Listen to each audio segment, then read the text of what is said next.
For those of you I haven't met yet, allow me to introduce myself. I'm Dr. Dan Lesham, and I'm the new director of the Kupferberg Holocaust Center.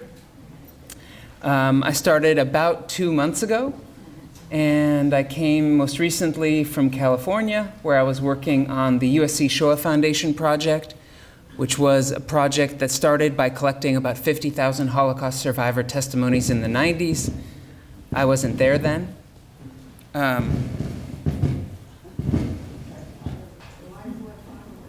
That's right. And has since undertaken, yes. Have anything to do with the Spielberg? Yes, yes. So that's the same foundation that was initially started with money from Steven Spielberg. I was there for about 5 years, and in that time, the Shoah Foundation began collecting testimonies from victims of other genocides and other experiences of mass violence, a project, an initiative, and an effort that I'm very proud of. Before that, I came from Atlanta, Georgia, at Emory University, where I worked on Holocaust testimonies, and I also ran a website about Holocaust denial. I thank you all for coming out. I view this attendance as a tacit endorsement of me as the new director, and I appreciate that.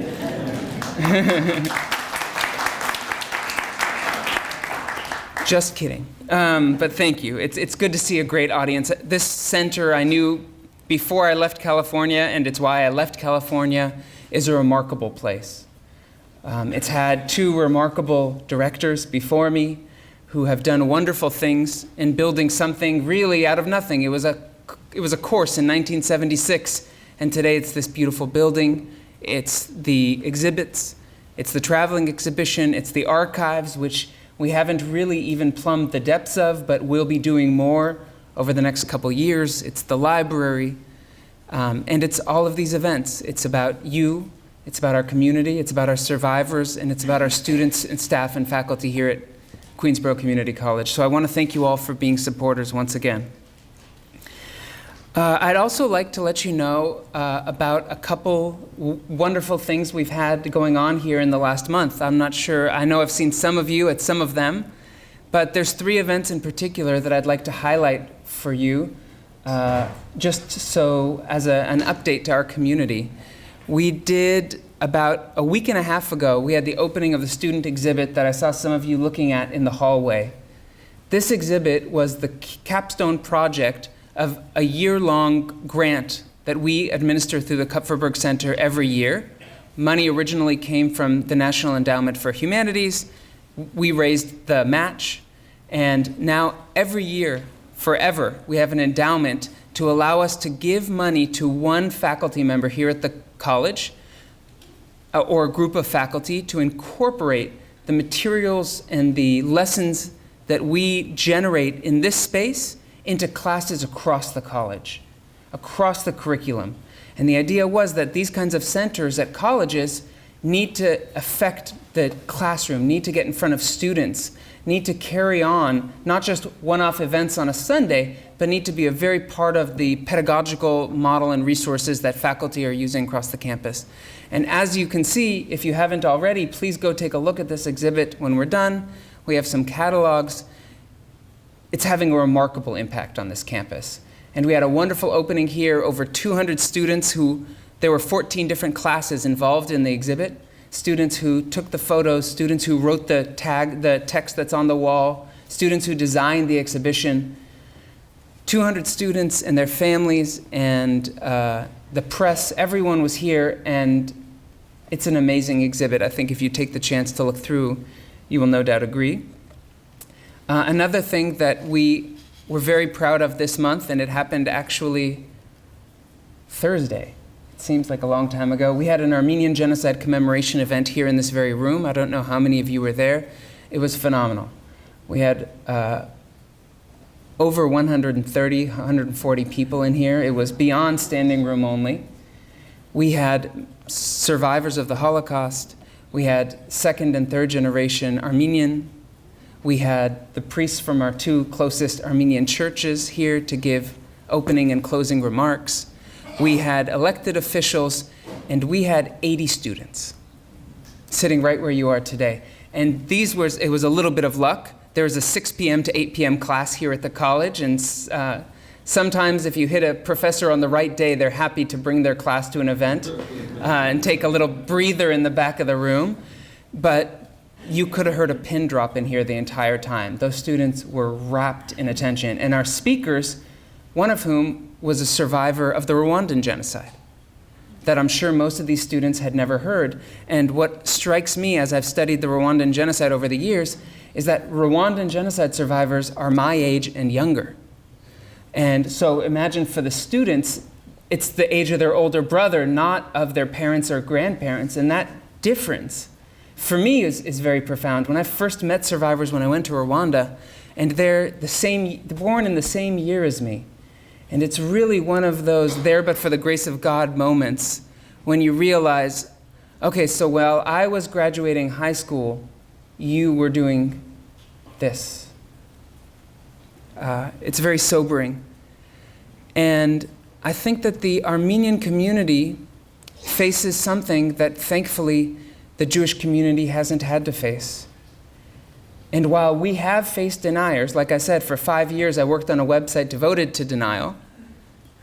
And by the way, the denial of the Armenian genocide follows the exact same tricks and patterns of the denial of the Holocaust genocide and every other genocide.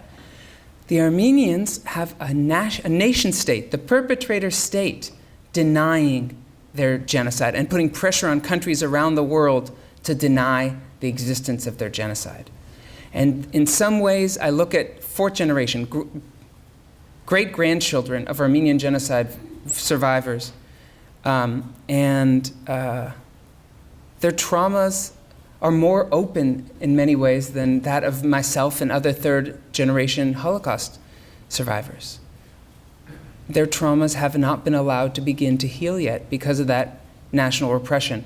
And something else that was very interesting happened, that the priest announced to us, and I didn't know this, that this past week the Armenian church canonized every one of what they call the martyrs. Every one of the victims of the Armenian genocide was made a saint on Wednesday of the Armenian church, which is an amazing declaration of compassion, understanding, and faith in a way.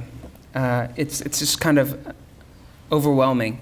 And to have in this room, this center devoted to the Holocaust, open itself to Rwandan survivors, Armenian survivors, and to hear that our experiences are so much more similar than they are different. And to understand that there's really only one way in which a human being feels the suffering of that kind of trauma inflicted on them by another human being. The details are different. For the victim, for the survivor, the trauma is pretty much the same. And so the last thing I wanted to mention is that, I don't know, for those of you who don't know, every other Friday we have what we call Bagels and Books, which is a coffee klatch for Holocaust survivors that started 25 years ago and continues to this day. And generally we'll watch a movie or we'll have a discussion about contemporary topics. We had something very special. This was yesterday. We had a Korean artist who is doing a major project to commemorate the Korean comfort women, which was sexual slavery to the Japanese during World War II and before World War II. And they're doing a major event to mark the day that the Japanese Prime Minister is speaking before both chambers of Congress. And they're going to New Jersey, where there's this big monument to the comfort women. This artist is making a quilt, and she's going around the country, really. She started in the South with black communities, and having people who have been victims of oppression and suffering create patches. She calls them, she says, this is your heart. And I take your heart, and she brings the fabric and the needles, and I attach it to another heart, and another heart, and another heart. And when this quilt is big enough, they're going to cover, on April 30th, next week, they're going to cover the monument to the Korean comfort women with this quilt of peace and love. And she brought her materials and a violinist as accompaniment, and we sat in this room with our Holocaust survivors, and they sewed patches for this quilt. It was a remarkable, remarkable thing to witness. And we have a couple people who were here then. I'd love maybe during the questions and answers period or at the end, we can give you a chance to talk about what that experience meant. But it's something we're very proud of, having been able to facilitate. And if there are any other survivors in the room or you know of other survivors, we'd love to have them come and join us at this event. Yes? I'm a survivor. Oh, wonderful. Please come. We have catalogs. When is that? We have catalogs. Oh, Friday, I have Yeah.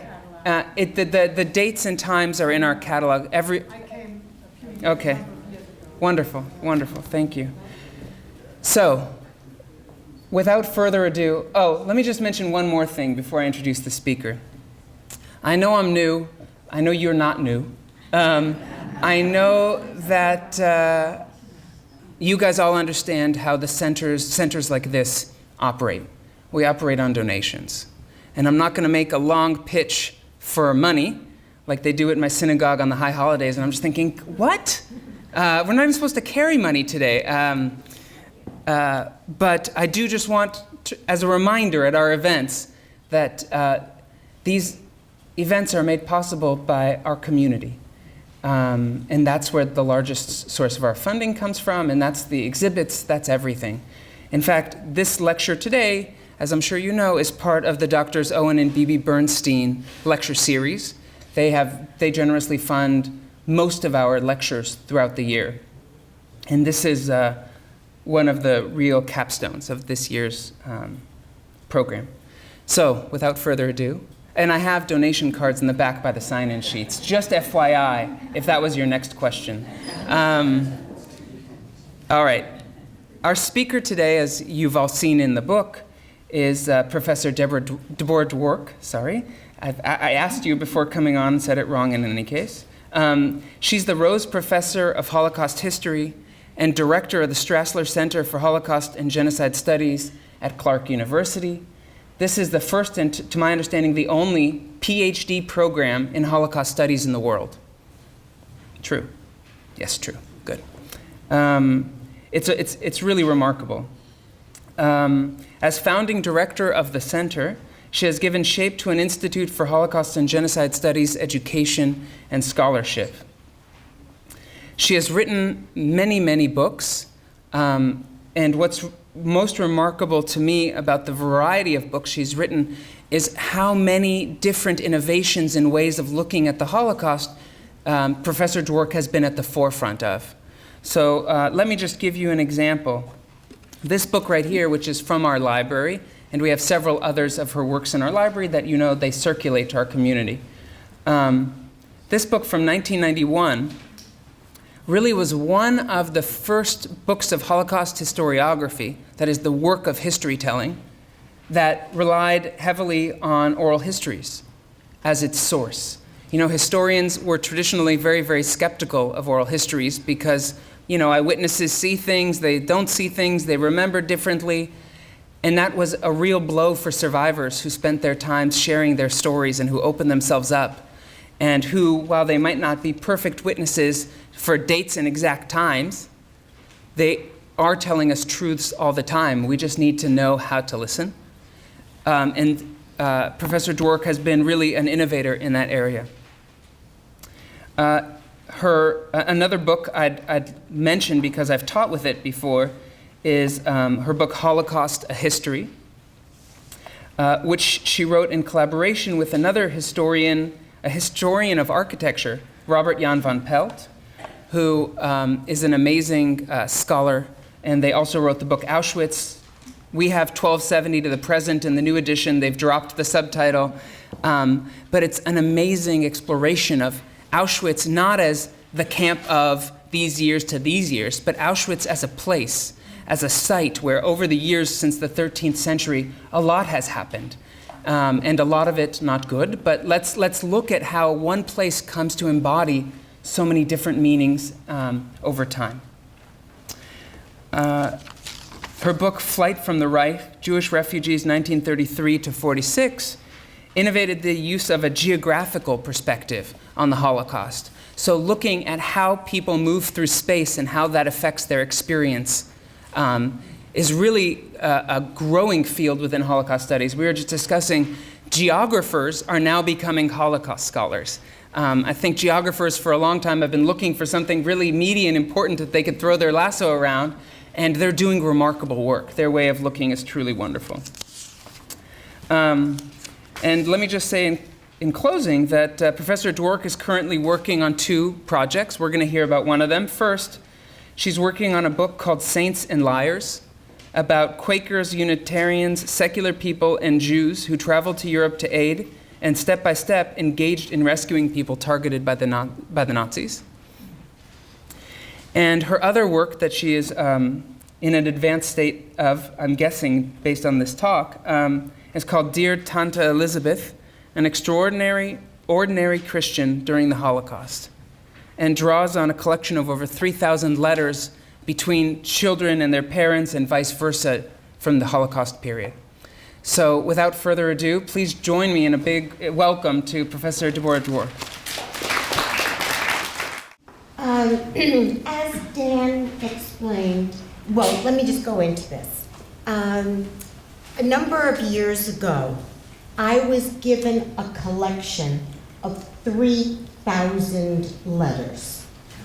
These were letters written by parents, Jewish parents, who thought that they had sent their children to safety in Belgium, in France, in England, in the Netherlands, and from the children back to the parents. And the way this worked is that the letters went through this middle-aged, middle-class woman named Elizabeth Lutz. She lived in a small town called Stefa, just outside of Zurich in Switzerland. And so the letters went through this neutral country. She, Elizabeth Lutz, copied every letter to fool the censors so that the letters would look like they were coming from and going to Switzerland. And she kept the originals. She sent her copy on to the parents or the children. You're with me so far? Yes. Okay. Years later, so just some years ago, Elizabeth Lutz, to finish that little loop, Elizabeth Lutz never married and she never had children. She did have a wonderful, warm relationship with a nephew and a niece. And this nephew, it fell on this nephew to put his aunt's estate to rights when she died. Going through her holdings, he found a suitcase filled with these letters. He had heard about my work, Children with a Star, and out of the blue, one day in my home, I got a letter asking me whether by any chance I would like these letters. They had no historical value, he said, but he didn't feel right just throwing them away. So I immediately wrote back, is Paris a city? Yes, I would love these letters. And so the letters came to me, and thus I have, as I say, this collection of 3,000 letters, and it's the bilateral correspondence, which is most unusual. Usually you have only one side, because it's the recipient who saves them. Okay. So I began to read these letters, and they opened up a whole set of questions for me. And those questions have to do with, what do parents tell children? What did the children tell their parents? About what were they chatty, and about what were they just silent? And how did this change over time? And finally, what does this tell us about the family as a unit, as a bedrock social unit? I hear people speaking endlessly about how we've come to the age of the end of the family. What I can tell you from my work is that the family endures. So now I am going to go back to the lectern, because I will be reading from these letters. And sometimes the grammar is not perfect because these are children. Sorry. Okay? Yeah. I'm not cleaning up their diction or their language. So anyway, okay. Now I will start, just ignore Dan. It's not here. No one behind the curtain. I will start with a family that emerges from yet another set of letters. Oh, I should tell you, sorry. You all have a sheet of paper, which Marissa has copied and given to you. It's a whole list of names. These names aren't of historical value, but these are the names of the people about whom I will be speaking. And if you are like I am, when I hear a name that I can't code straight away, I turn to the person next to me and say, "What'd she say?" So to prevent you from having to say, "What'd she say?" a million times, I figured I would just make up a list of the names and give them to you. The other thing I should tell you is that I will speak for 45 minutes, plus minus 10%, depending upon how often I breathe. And just when you're thinking, will this woman ever stop? Take a look at the list. You'll see where I am and pace yourself to the end. Okay? All right. So I start with a family, as I say, that emerges from another set of letters. Three generations of this family found refuge in the Netherlands, and their names are on your list. There's Willem and Adele Halberstam, their son Albert, and their daughter Kette. And Kette had a husband, Heinrich Hepner, and that couple had 3 children, so 3 generations, okay?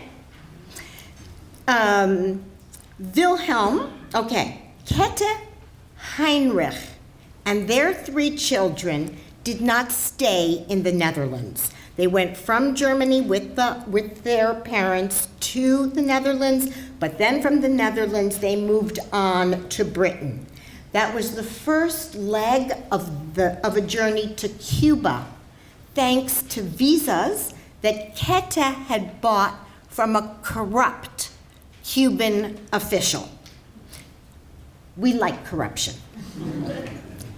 Wilhelm and Adele chose not to emigrate. They stayed in Amsterdam with their son Albert, and thus began their long-distance relationship with their daughter Kette and their grandchildren. And this is a relationship which now depended upon letters. Do not spare us your news, even when it's not 100% happy. We are prepared for that, Wilhelm wrote Kette just days after their departure. We do not know how long it will take letters to travel and how often they may go, but we seek to remain close to you, to share your life as much as possible. When war began, because at this point the Netherlands was still neutral, but then when war began in May 1940, correspondence between belligerent or occupied nations ceased, just when friends and kin became ever more concerned about each other's welfare. The Netherlands, as I just mentioned, was neutral until May 1940. In his first letter after the Dutch army's surrender, Wilhelm wrote that of all that had transpired, the lack of news from you to us and us to you was for Mutti and me the most heavy to bear. From this point forward, the irregular schedule of and the changing route for their letters continued to worry the Halberstams. Hundreds of thousands of Jews face this problem. And Elizabeth Lutz in neutral Switzerland recognized this need, and she stepped into the breach. She lived, by the way, on a small inherited income in an attic apartment in Stäfa. She was what the Victorians would have called genteel poor. And she took on an extensive postal service from 1939 until well into the post-war years. And I will go into the post-war years. Sidebar right here, which is why this talk may take a little bit longer than I anticipated. In addition to sending the letters, well, I should say the children sent her all kinds of dried flowers and leaves. And she sent to the children Edelweiss. I think she denuded the slopes of the Alps near which she lived. There were so many references to these Edelweiss from the children back to her. Anyway, news about this aunt who forwarded letters spread quickly, and Tante Elizabeth gained dozens of nephews and nieces. She soon became a counselor and a confidant, although nearly none of the parents or the children ever met her. As I said, she was genteel poor, but she nevertheless sent writing paper, envelopes, international reply coupons called IRCs, and reply paid postcards to the youngsters and to their parents whom she realized were poorer than she. Through all of these means, she supported contact against all odds between these utterly impoverished and far-flung children and their parents. The importance of information about just daily life to separated family members shines bright in these letter collections. They were torn apart, and neither could fully understand or comprehend the situation of the other.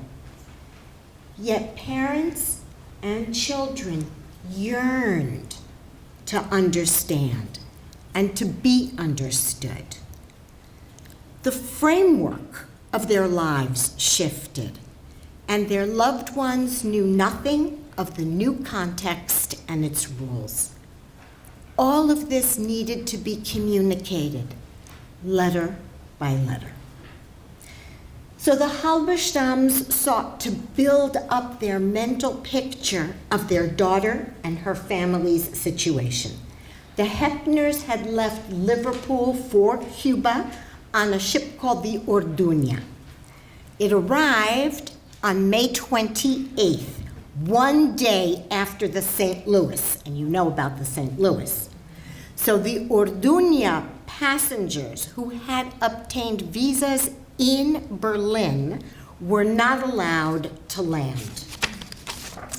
For 6 weeks, the captain of the Orduña tried to unload his passengers in South American ports as he steered the ship to the Pacific through the Panama Canal. The Halberstams, anxious, followed the journey from their apartment in Amsterdam.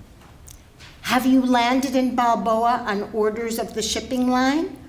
Or has Panama offered to take you in? Adele asked her daughter. Is the quarantine site just a way station to a permanent sojourn in the city itself? Or must you move on again the moment Cuba or another country offers to let you in? Begging Keta to write at least once a week, Adele reminded her, I really live from letter to letter. Through a Chilean diplomat, the through a Chilean diplomat, the Hepners had met on board the Orduña. They were allowed to disembark in Valparaiso and take up residence. Relieved, Wilhelm wrote, "Please instruct us untaught Europeans how the seasons compare to ours, and how many hours of the day are light and dark. You are always with us in our thoughts, so we really would like to know, what is the main diet? Is the population light or dark?" The Halberstams and the Hepners tried to fill in the white spots on the canvas of their knowledge about each other's lives.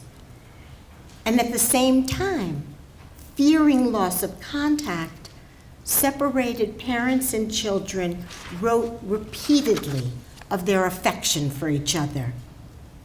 They sought to weave a web of letters to hold each other tightly and to assure each other that, notwithstanding the pressures of their radically changed circumstances, the relationships endured, and each wished to feel reassured. Children pined for their parents just as parents hungered for their children. Eva and Susie Gutmann were among the youngsters who came to France on a Kindertransport in late 1938. Elizabeth established contact between the girls and their parents in February 1940. Evacuated as the Germans approached some months later, the youngsters were sent to a children's home in the mountains run by a Jewish philanthropic organization called OSE, O-S-E. It's on your list. Susie promptly wrote a postcard to Elizabeth, asking Elizabeth to tell her parents about the move and to assure them that the girls were safe. A month later, Susie wrote asking Elizabeth to tell her parents that, and now I'm quoting, "I think about them," and now this is like underlined 6 times, "all the time. And I have just one hope, to see them again." Seeking to keep loved ones connected, Tanta Elizabeth accrued ever more correspondence. "Please pardon us that we write you without having asked permission to do so," 2 boys wrote to her. "Our names are Adolf and Rudolf Hess. Adolf and Robert Hess. Adolf is 12 years old, and I am 14. We live in an OSE home and have been selected for immigration to America. We write to you because we would like to write to our mother and have no other possibility. Please write our mother that she can write us via you. We must ask our mother permission to travel to America." And faced with the prospect of departure, they had another request. "Can you also send us a photo of her?" Providing their mother's address in Vienna, their own address, and a photo of themselves, they concluded, "Thank you so much for sending our letter onward. Please answer us." She did not disappoint, and they were included in the transport to America. Many Jews caught in occupied Europe, as well as those who helped them, resorted to code in correspondence with the outside world. Many more fell silent. A sense that the ever greater dimensions of the tragedy endured by those who remained behind could not or must not be entrusted to paper shadowed each letter. Correspondents struggled with what they should write or say. Communication between refugees abroad and family and friends left behind was burdened by the power of words, and thus a desire not to utter them. Out of consideration for you, I do not allow my pen to overflow with what fills my heart. Why should you become as sad as I am? Adele wrote to Kete in July 1940. Her self-censorship marked the first step away from communication. It was an admission that the changing circumstances in the Netherlands challenged the mutual understanding that parents and daughter had so painstakingly rebuilt. As the occupation continued, their trust that they could maintain a common reality collapsed. They grew ever more silent about the tightening screws.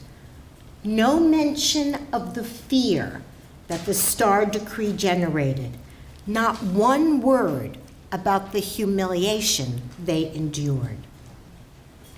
Ultimately, events overwhelmed silence. Fearing the deportation of their parents, the children who wrote to Tante Elizabeth did not know what to say or how to express their anguish. Norbert Roth wrote to Elizabeth, and now we're in January 1942, from an Ose children's home. He wanted to reach his parents, Richard and Regina Roth, in Bad Freienwalde. Although, as he apologized, he did not have any money to buy an IRC. Elizabeth established a connection, none too soon. His parents were about to be deported, he wrote in April.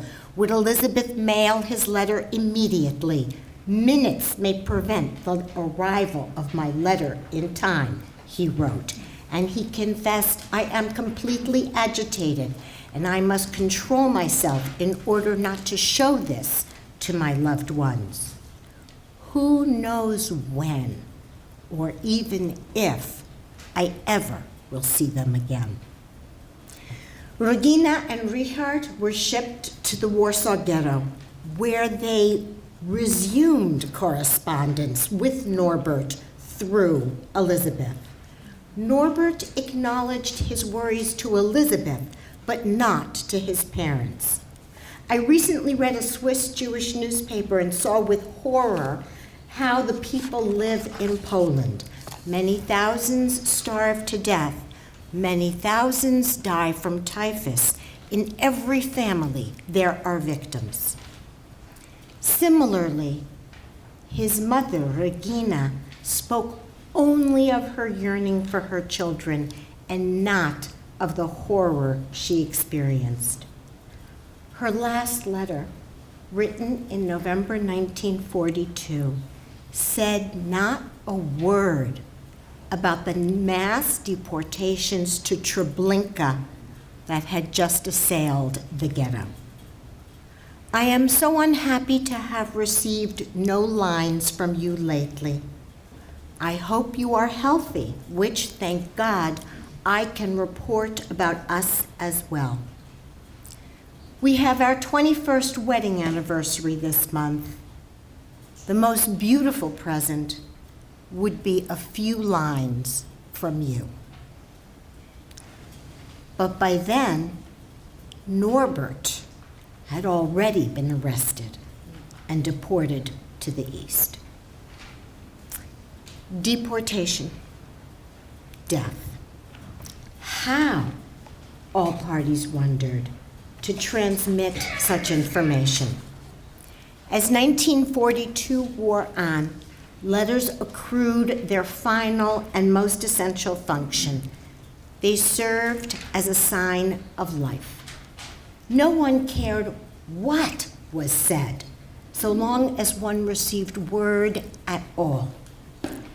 Mail took longer and longer to travel to and from war-torn Europe until all ordinary services ceased at the end of 1942.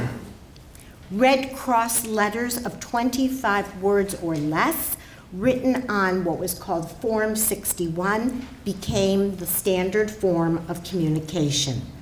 Introduced during World War I, these letters allowed civilians separated by war to exchange information of, and I quote, a strictly personal nature to family members wherever they may be. One side of the reply paid Form 61 carried the name and address of sender and receiver and a message of 25 words. The recipient wrote a reply on the back. And this system grew during World War II with 23.5 million such messages passed from one side to the other through Geneva. The Halberstams turned to the Red Cross system when regular postal connection between German-ruled Europe and neutral Chile ceased in 1943. They continued to use it after they were deported from Amsterdam to the Dutch transit camp Westerbork. Mail delays grew so long that they continually wondered whether their letters arrived at all. Still, they persevered in the hope that ultimately and eventually word would arrive in both directions. The pattern of Adele's messages remained constant. Little discussion of hardship, humiliation, or fear, and always an emphasis on family ties, love, and longing. Since June 20th here, Adele explained, this is a letter of August 8th, and it took a year to get to Chile. So since 20 June here, that's enough. Received from Albert forwarded letters of October and January. Sign of life from Helene. Congratulate Klaus and Heinrich. Greetings full of longing. Inevitably, in Nazi Germany, in Nazi Europe, letters brought news of death. Sometimes, as in Adele's Red Cross letter of October 5, 1943, this message was explicit. Last night, Father passed away unexpectedly due heart attack. Albert here since 4 days, of course, great happiness for me. Inform Fishers. Letter follows. Unspeakably sad. More often, letters foreshadowed what the recipients knew then or learned later was the fate of 2/3 of Europe's Jews during the Nazi era. Adele's last letter, dated October 31st, read, Mother and Albert greet, wishing very best. Mary also here without child. I function as an automaton, no purpose in life, in love and longing. Adele and Albert were deported from Westerbork to Auschwitz on November 16, 1943. They arrived the next day on the 17th, and Adele was murdered that day. Albert survived until March 31st, 1944, when he too was murdered. Tante Elizabeth was well aware that death lured. She helped Hannah Ruth Klopstock, one of the children in an Ose home, correspond with her mother Frida and brother Werner in Germany. When Hannah Ruth did not hear from them for some time, she wrote to Elizabeth expressing her yearning for a sign of life from them. Every day I tell myself, today I certainly will receive a letter from Mutti. And still, nothing. I do not know what to think about this silence. Maybe the letters have been lost. I hope so.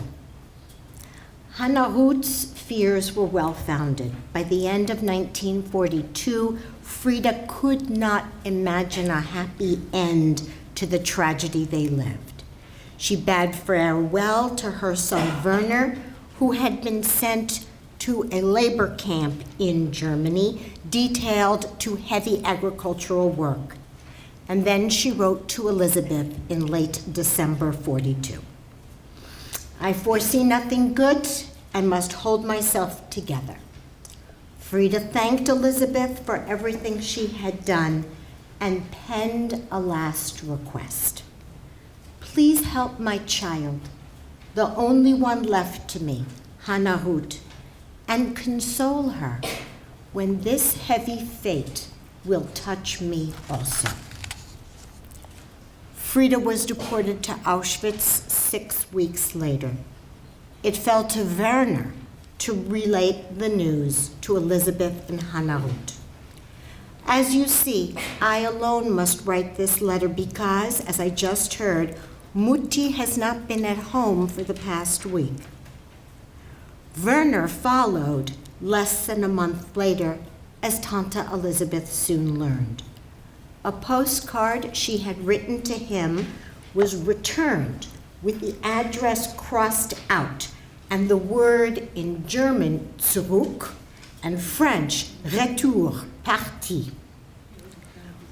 Remarkably, return to sender.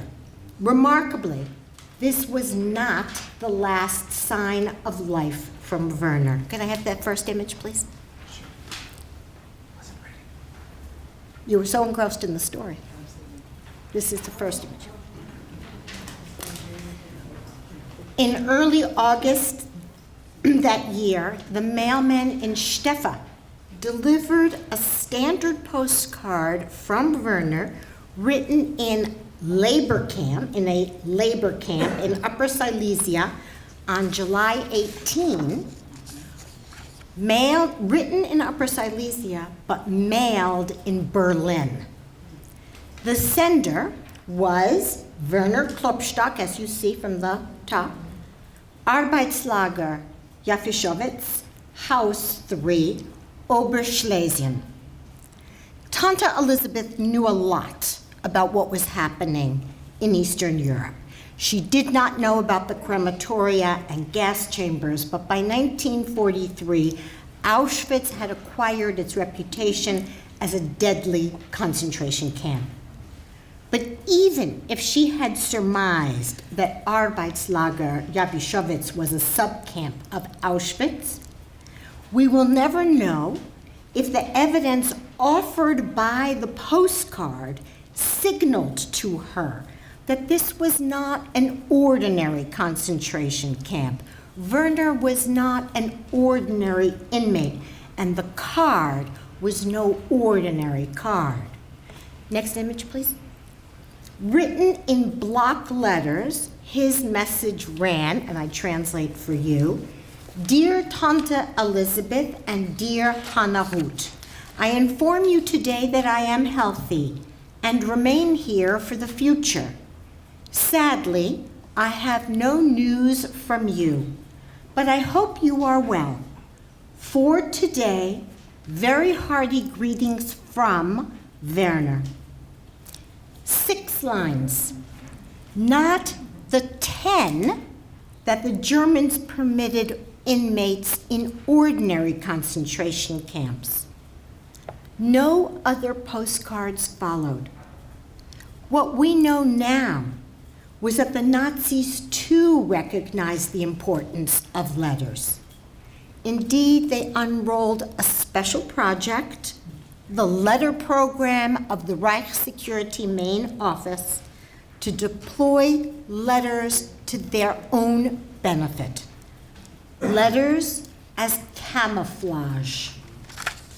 According to Dieter Wislicenny's testimony in the Nuremberg trials, this program was one of his boss, Eichmann's, inventions. And I quote from that testimony.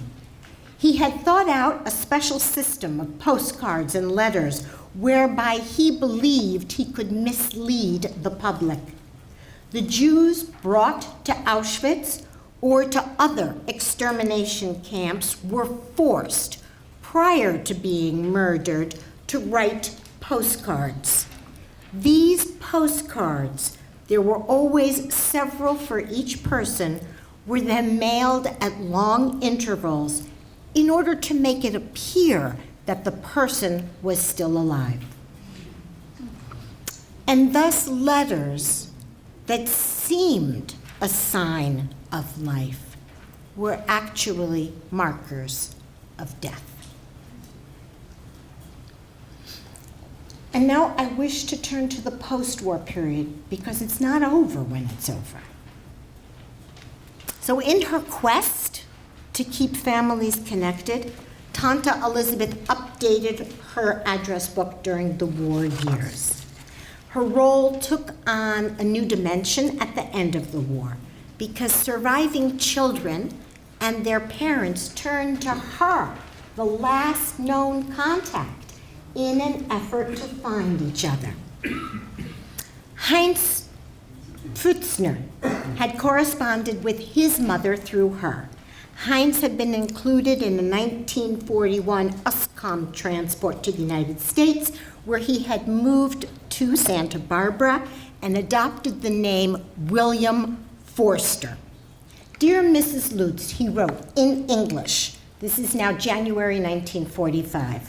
Again, I am writing to you to supplement one of my previous letters, which I hope you received all right.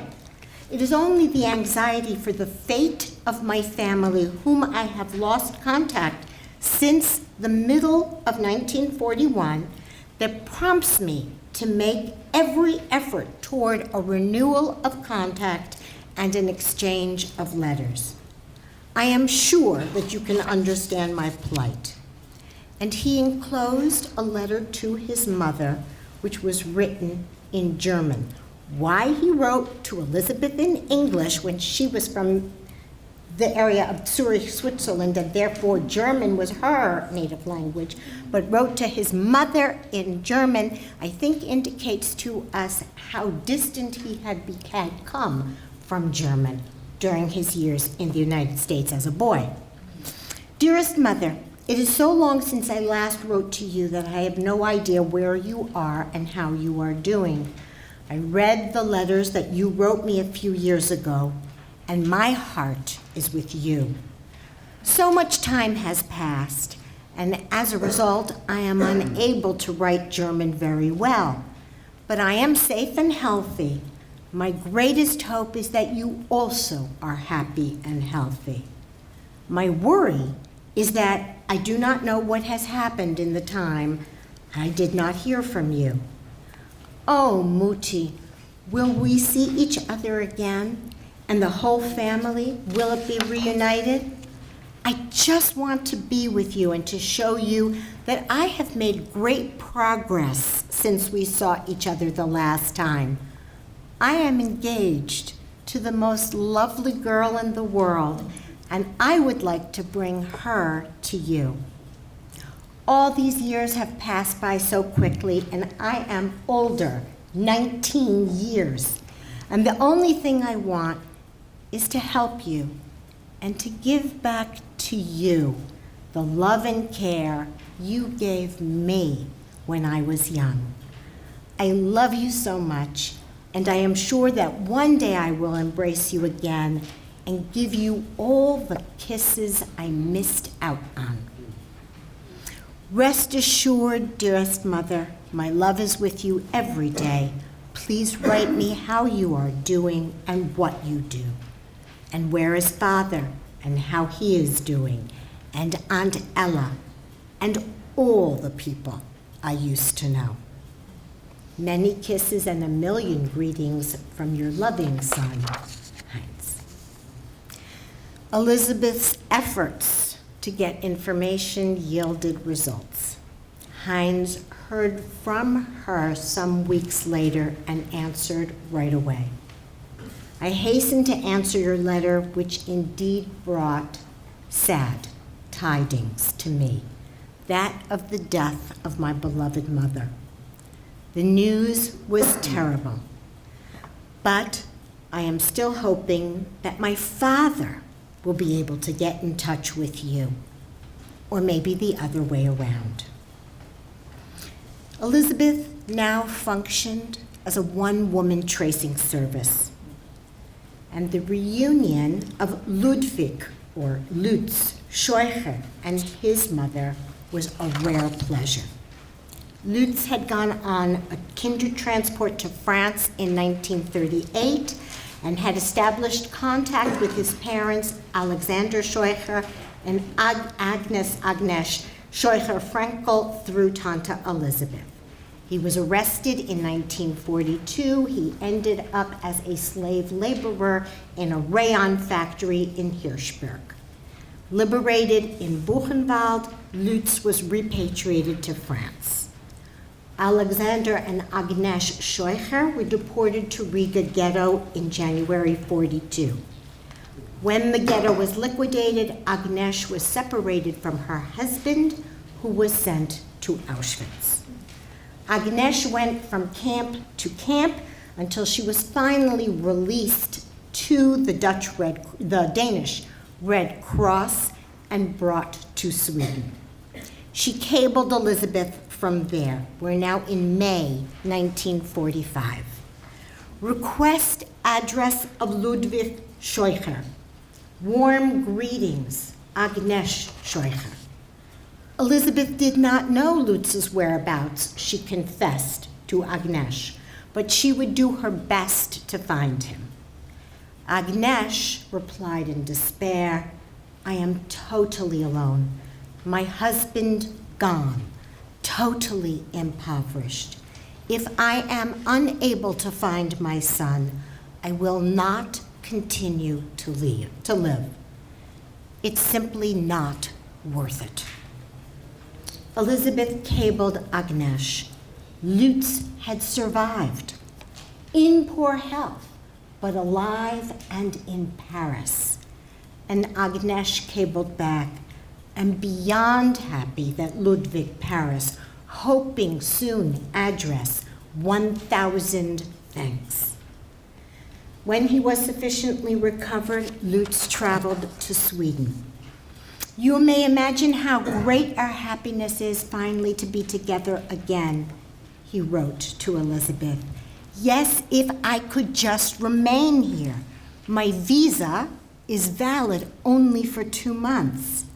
I will attempt to get a residency permit, but I have little hope that I will succeed. And Agnes, too, sounded these twin notes of elation and anxiety.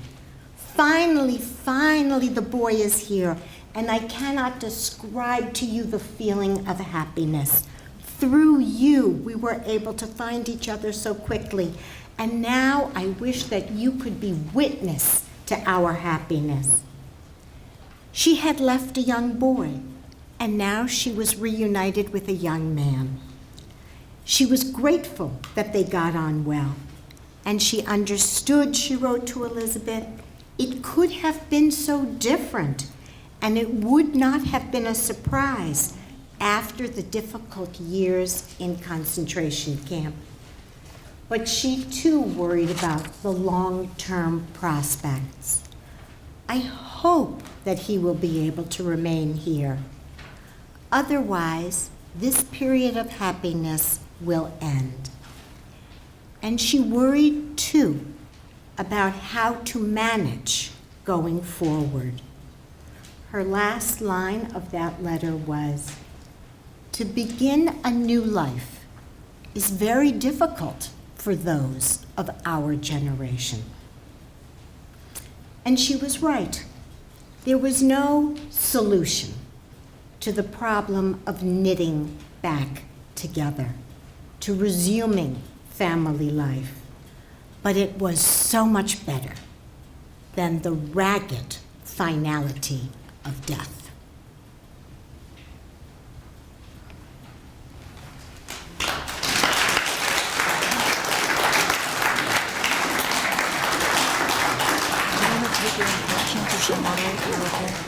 I see you have a question right away, but let me just see. 1, 2, let's make this a bakery. Ma'am, you're number 1. Sir, you're number 2. Sir, you're number 3. Ma'am, you're number 4. Ma'am, you're number 5. And you're number 6 and you're number 7. Okay.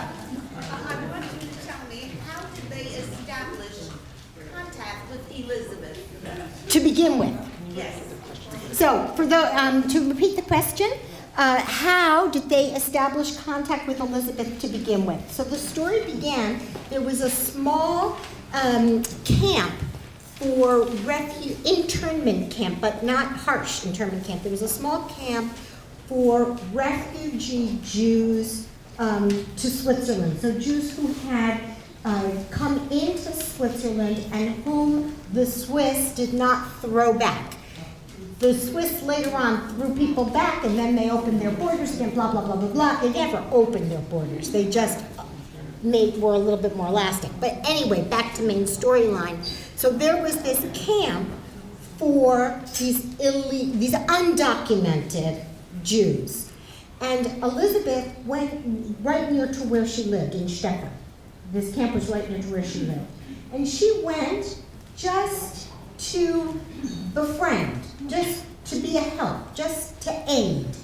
Maybe she was bringing them Edelweiss too, I don't know. But anyway, through the connections there, she got the name. So that was the very beginning. One of the men who was there said, could you please write to my children, they are in such and such a place. And another man said, could you please write to my wife, she is still in such and such a place. So Elizabeth wrote, and that's how it began. But then it went by word of mouth.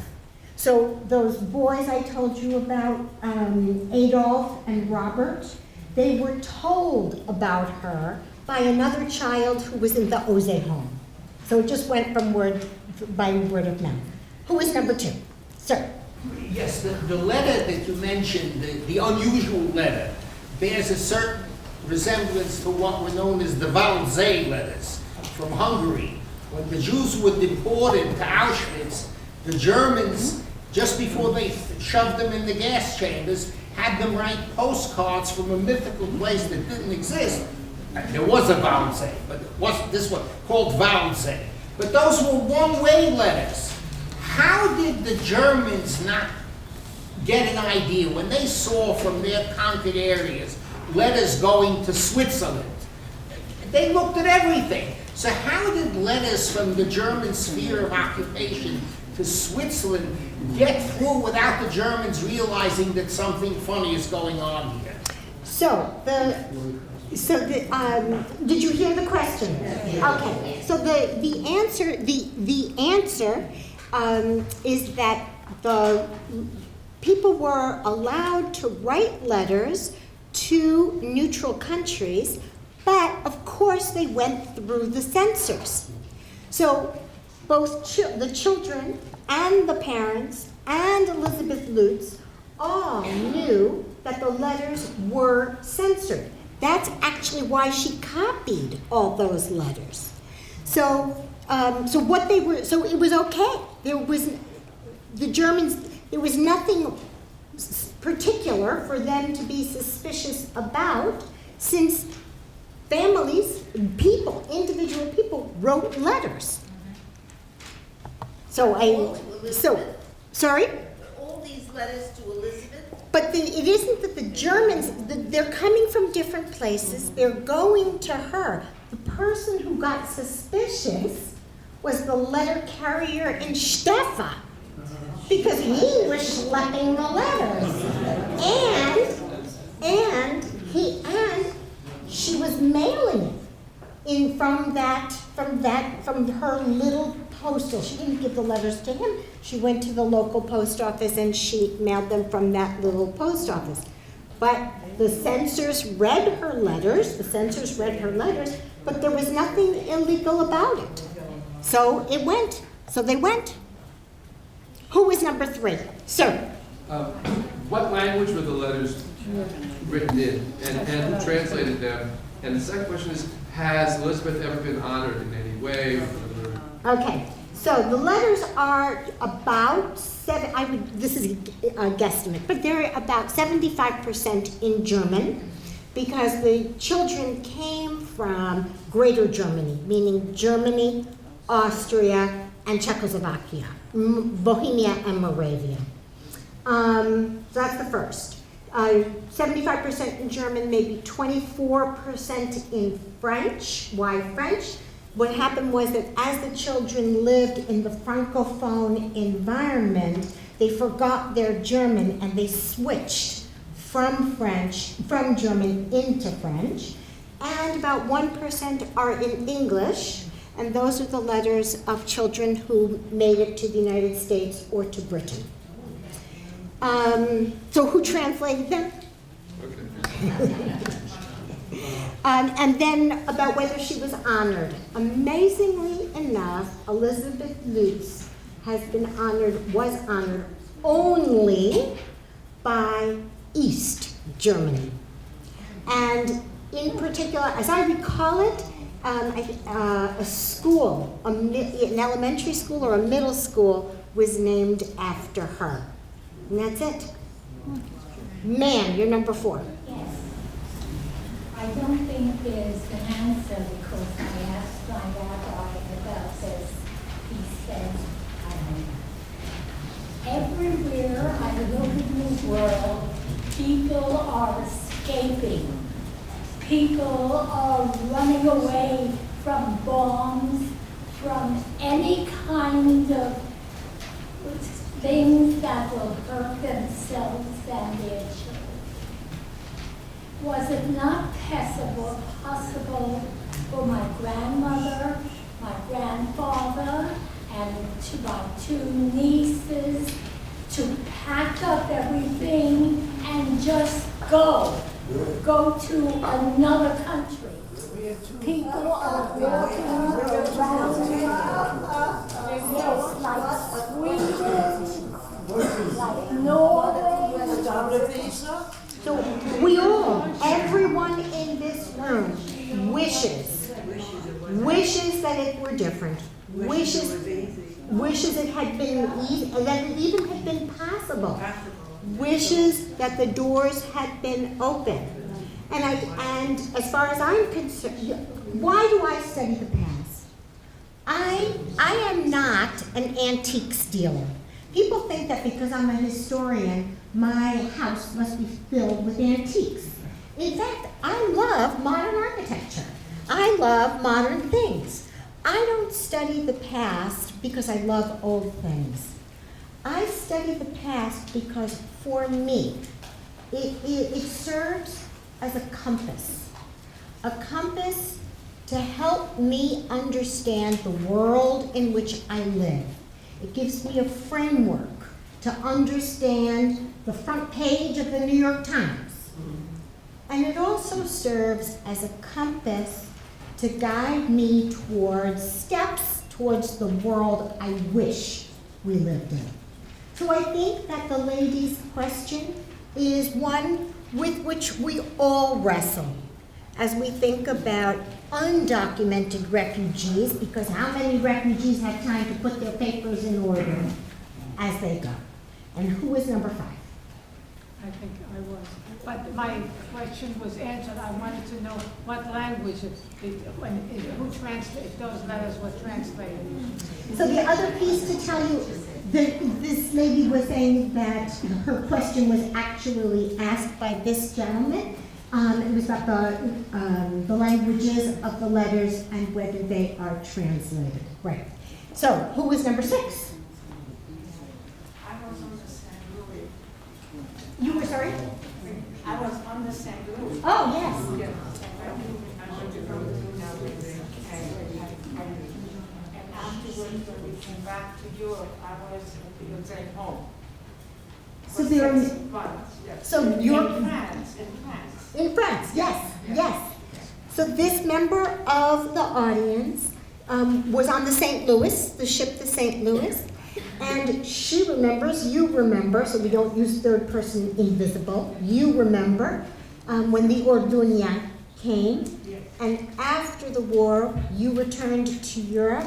Not after the war. Or during when you were one of the people who was returned to France, and you were in an Ose home. Do you remember which Ose home? Montmorency. Montmorency, yes. Thank you. I just want to speak to this lady who asked why people didn't just leave. And I'm a Holocaust survivor as well, I was in Vienna as a child.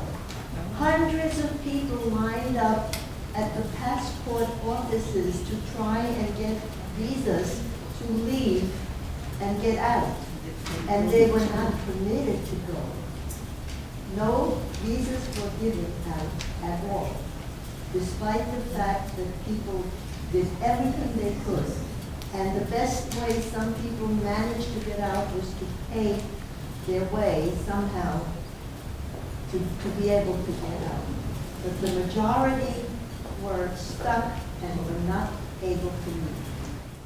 So there were They could have gone. The people escaping now are escaping for their life and for their children's life.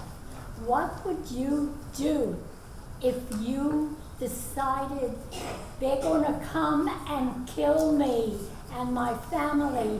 What shall I do? You didn't know that they were gonna come and kill you. Let's, Not until later on. I think we have a number 6 or a number 7. The question was answered. Okay. Has everyone who had a question, wait, excuse me, sir, just one second. Has everyone who had numbers 1 through 7 been done? Okay. So you are the first of the next round. I really don't have a question, but the young lady should understand. The charge d'affaires in France, at the southern part of France that was free, was writing fake visas for Americans, for Jews to come to the United States. And he got a letter from the State Department telling him to immediately stop it, which he did. The next letter came and said the following: if you are going to continue issuing visas, only issue them to senior citizens, so there will be no Jewish children who will be able to come to America. So our country was as bad as anyone in letting Jews come to America. And there was a survey also in the United States at that time to let Jewish children come in. And a very sad survey. If I recall correctly, about 80% of non-Jews said not to let them come to America.